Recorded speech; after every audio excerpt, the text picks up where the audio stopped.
Hallo und herzlich willkommen zurück zu einem neuen Flive-PC-Video. Wer hätte es gedacht?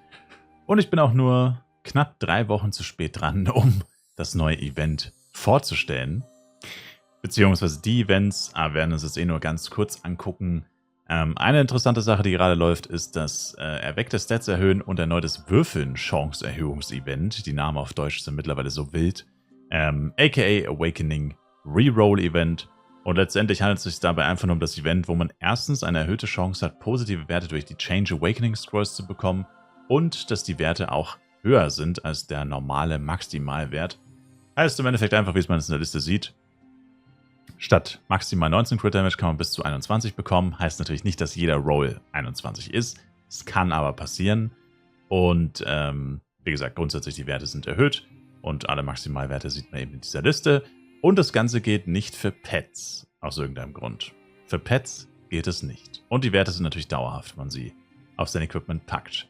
Dann gibt es ein Anwesenheitsevent, dazu braucht man, glaube ich, echt nicht so viel sagen. Bis zum 18. Juli, wenn man mindestens Level 15 ist, für jeden Tag 16 Minuten Online-Zeit, gibt es die entsprechenden Belohnungen. Überwiegend Power-Ups, am Ende gibt es auch ein paar Products und so. Das Übliche eigentlich bei einem Login-Event.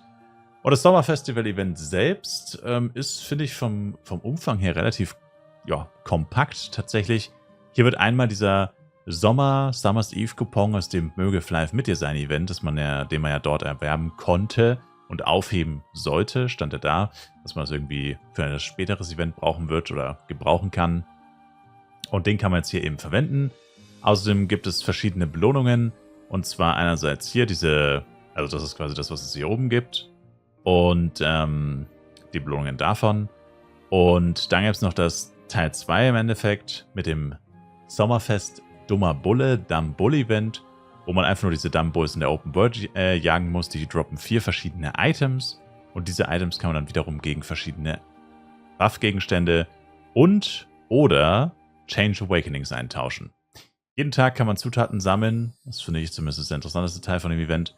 Und wenn man mindestens Level 60 seid, also ab 61, kann man sie gegen 2 Schriftrollen der Change Awakening Scroll eintauschen, weil man, wie gesagt, von jedem Teil 25 Stück gesammelt hat. Genau. Und am Wochenende lassen auch normale Monster diese Gegenstände droppen. Also normalerweise sind es nur die Dumbos, die Gegenstände, die man von Eintauschen von Belohnungen benötigt. Aber am Wochenende droppen es alle Monster. Ja, und wie gesagt, das war es jetzt auch schon. So ein kurzer, kompakter Überblick. Ich will jetzt nicht über den gesamten Boxinhalt tatsächlich durchgehen. Sage ich mal, ist ja hauptsächlich relevant, wenn ihr schon diesen Sommerabend-Gutschein habt. Weil man kann ihn zwar bekommen, aber das ist wohl ziemlich schwierig tatsächlich. Also diesen Sommerabend-Gutschein kann man von den Dumbos bekommen, aber halt nur indirekt, weil die droppen diese Sommerabend-Gutscheinstücke. Davon braucht man 50 für einen Gutschein. Also ich weiß nicht, wie lange das dauert. Ich habe selbst nicht gefarmt. Aber ich denke mal, das wird schon eher etwas schwierig sein. Genau. Und genau. Jetzt jumpen wir in-game. Ja, und damit, wie gesagt, sind wir wieder in Flive PC zurück. Wie gesagt, das Event war jetzt nur so eine kurze Ausrede, um wieder mal ein Video zu starten. Wie gesagt, ich bin ja viel zu spät für dran. Wer wirklich Interesse an dem Event hat, ist ja schon längst am Farmen. Aber ja, wie ihr sehen könnt, habe ich noch diese Boxen. Oh man. Ja, ich war eigentlich literally seit knapp 2 Monaten tatsächlich nicht mehr online. Also Anfang Mai war ich das letzte Mal, dass ich online war. Anfang Mai müsste es gewesen sein. Und der Grund für meine Abwesenheit ist wahrscheinlich dem einen oder anderen auch klar. Entweder weil ihr es wisst oder weil ihr es vermutet. Aber wahrscheinlich wisst ihr es. Die Gempion Tournaments finden aktuell nicht mehr statt. Seit über einem Monat. Es war ja im Mai schon so, dass diese Flive League, die ja groß angekündigt wurde mit diesem großen Preispool, dass die irgendwie schon nicht mehr so wirklich stattfindet. Und dann gab es ja mein Tournament, wo es leider auch nicht die nötige Mindestteilnehmerzahl gab, obwohl ich dafür zumindest ein bisschen die Werbetrommel gerührt habe. Wobei ich zugeben muss, ich selbst habe an dem Tournament selbst nicht teilgenommen tatsächlich, weil ich einfach keine Zeit hatte. Ich habe meine Bachelorarbeit geschrieben tatsächlich. Ich hatte es eigentlich so gelegt, dass es nach der Abgabe meiner Bachelorarbeit liegt, das Tournament, dass ich eben teilnehmen kann. Aber es war dann letztlich tatsächlich so. Ach so, es ist ja sogar Wochenende. Jetzt droppt mir ja sogar die Event-Items, ne? Oh, soll ich sie eigentlich sogar aufheben? Habe ich noch diese anderen? Ich bin mir jetzt gar nicht mal sicher. Die anderen Event-Items. Diese Cone Pine? Nee, ich glaube, die habe ich tatsächlich eingetauscht. Naja, egal, ich halte mal die Augen offen. Oder? Ne, hier liegt das andere Zeug. Die Chili-Schote gibt's noch. Schauen wir uns mal kurz die Event-Items an. 4 Stück müssten es sein. Chili-Schote, Fleisch. Chili-Schote, Fleisch. Gemüse. Das droppt ja anscheinend extrem häufig. Das droppt ja anscheinend tatsächlich extrem häufig. Weil ich muss tatsächlich nochmal kurz nachschauen. Welche 4 Items droppt man nochmal von den Dumbull? Ah, okay, genau. Das 4. Item ist nämlich dieser Summer's Eve Coupon Piece. My bad. Genau, den wird man jetzt höchstwahrscheinlich von den normalen Monstern nicht droppen. Genau. Ja, my bad. Das habe ich gleich vorhin falsch gesagt. Genau, das hatte ich jetzt tatsächlich nicht auf dem Schirm. Ja, lange Rede, kurzer Sinn. Wie gesagt, diese Tournaments finden momentan nicht mehr statt. Ich weiß nicht, in welcher Form sie überhaupt jemals zurückkehren werden. Ich habe jetzt eigentlich auch nicht wirklich Kontakt zu Gempire und dieses Tournament, das war halt so eine einmalige Sache, wo die sich einfach... Also die sind tatsächlich auch auf mich zugegangen. Falls ihr euch jetzt denkt, oh Mann, da hat man einmal die Gelegenheit, mit Flyve irgendwie zusammenzuarbeiten oder so. Und dann machst du es nicht so ungefähr. Ganz im Gegenteil, ich habe es eigentlich schon machen wollen, sage ich mal in Anführungszeichen. Aber das Ding war, wie gesagt, um die Story zu Ende zu erzählen, sie sind auf mich zugekommen. Ja, also sie wollten, dass ich Promo mache. Also ich wollte nichts von ihnen, sondern sie wollten was von mir. Das ist schon mal das Erste, nur um das so grundsätzlich zu klären. Ja. Und das andere war halt, naja, ich habe jetzt so grundsätzlich gesagt, okay, klar, wenn die jetzt auf mich zukommen und so, sage ich jetzt natürlich erstmal nicht nein. Und ich bin ja von dem Gempire und Zeug auch grundsätzlich jetzt auf jeden Fall schon mal kein Gegner davon gewesen, ja. Hab ja gesagt, ich schaue mir das auf jeden Fall an, um das mal auszuchecken, wie das funktioniert und wie das so ist und so weiter und so fort. Hab dann, wie gesagt, dieses Video gemacht, die Ankündigung und das auch alles gemacht. Und auch extra so gelegt, wie gesagt, dass es nach der Abgabe meiner Bachelorarbeit sein würde. Nur leider hat erstens mein privater Stress nicht mit der Abgabe der Bachelorarbeit wirklich geendet, weil ich trotzdem noch voll in der Klausurenphase drin war. Und das andere war, dass halt komplett aus dem Nichts leider der FEC-Server von Flyve Universe angekündigt wurde. Zu dem Zeitpunkt, wo wir das Tournament festgelegt haben, das Datum und so weiter, da gab es den FEC-Server noch nicht. Beziehungsweise wusste keiner, dass er kommt. Er wurde erst angekündigt, nachdem das Tournament schon festgelegt, angekündigt und geplant war. Und das war halt letztendlich der letzte Strick, der noch gerissen ist, sag ich mal. Ich weiß nicht, ob das auch auf andere Leute einen Einfluss gehabt hat, dass sie dann eben nicht an dem Gempire Tournament teilgenommen haben, sondern eher auf dem FEC-Server gespielt haben. Das kann ich nicht sicher sagen. Es hat auf jeden Fall Einfluss auf mich. Wie gesagt, ich hatte persönlich privat schon extrem viel Stress mit Bachelorarbeit hin und her, Studium beenden, letztes Semester, pipapo. Ja, und dann kommt aus dem Nichts noch der FEC-Server. Und da ich ja überwiegend Flyve Universe spiele, ist das halt einfach ein großes Event, was man einfach irgendwie als Streamer, YouTuber halt einfach... Ich meine, du kannst nicht einfach dann Flyve PC spielen, sag ich mal. So blöd das auch klingt. Und das war halt wirklich dann eine Woche nach Start, sag ich mal. Also noch brandaktuell einfach. Und das war halt echt extrem unglücklich einfach, wie das gelaufen ist, muss man einfach so sagen. Ob die Leute von Gempire und das auch nicht wussten, ob das kommt oder nicht, weiß ich jetzt nicht. Hätten sie mir, wenn überhaupt, eh nicht sagen dürfen wahrscheinlich. Und ja, alles in allem einfach eine ziemlich ärgerliche Sache, aber so ist der aktuelle Stand. Mein Tournament war das letzte und das Tournament hat halt auch wieder, naja, nicht so schöne Ergebnisse erzielt. Also sie wollten eine Mindestteilnehmerzahl von 20, die haben wir nicht erreicht. Und auch so ist die Teilnehmerzahl, gab es ja auch diese Umfrage im Flyve Discord. Quasi, was wollt ihr von den Events oder weswegen spielt ihr die Events nicht, die Tournaments nicht und so. Und offensichtlich sind sie einfach extrem unzufrieden, haben sich da wohl wirklich mehr erhofft. Aber da liegt einfach ein AG-Stick. That's pretty funny. Aber ich glaube, ich habe literally keinen Platz mehr, oder? Doch, Plane. Ja, ich schmeiß über den Plane hinweg. Damn, jetzt habe ich ja wirklich fast keinen Platz mehr. Die haben sich einfach mehr davon erhofft. Aber da muss man halt auch mal ganz ehrlich sein, frage ich mich halt, wo ist das realistisch? Weil, wenn man sich mal so Gempire und grundsätzlich anguckt, das sind ja überwiegend Mobile Games und naja, ich will es jetzt nicht schlecht reden, aber so absolute Casual Games, ja. Also wenn ihr euch das mal angeguckt habt, so Find Bird oder so, oder auch dieses Number 500 und so, das sind so Games, von denen gibt es 5000 Stück im App Store und auf Google Play. Ja, das sind so literally Copy-Paste-Games, die jeder 0815, ich sag's wie es ist, Smartphone-Entwickler wahrscheinlich selbst nachbauen kann in Sekunden. Der macht andere Grafiken, der macht einen anderen Namen. Effektiv ist es aber das gleiche Spiel Und das gibt es, wie gesagt, Copy-Paste-mäßig auf Google Play tonnenweise. Ja? Ich meine, auf Google Play gibt es Millionen von Spiele und eine Art Spiel gibt es da halt 50, 100, 300 Mal. Wenn es ein beliebtes Format ist, dann wird es gecopy-pasted, Copy-Paste, Copy-Paste, Copy-Paste und dann gibt es das gleiche Spiel effektiv 1000 Mal. Und genau solche Spiele sind das. Und selbst diese Games, ja, die vielleicht auch eine größere Reichweite haben, I guess, als Smartphone-Games, als Mobile-Games, ja, keine Ahnung.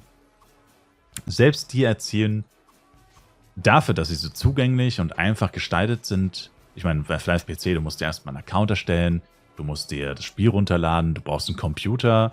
Ja, die Mobile Games sind literally, du hast deinen Google Play Account, du hast deinen iOS Account, whatever, lädst das Ding runter, boom, zack, bist eingeloggt, fertig.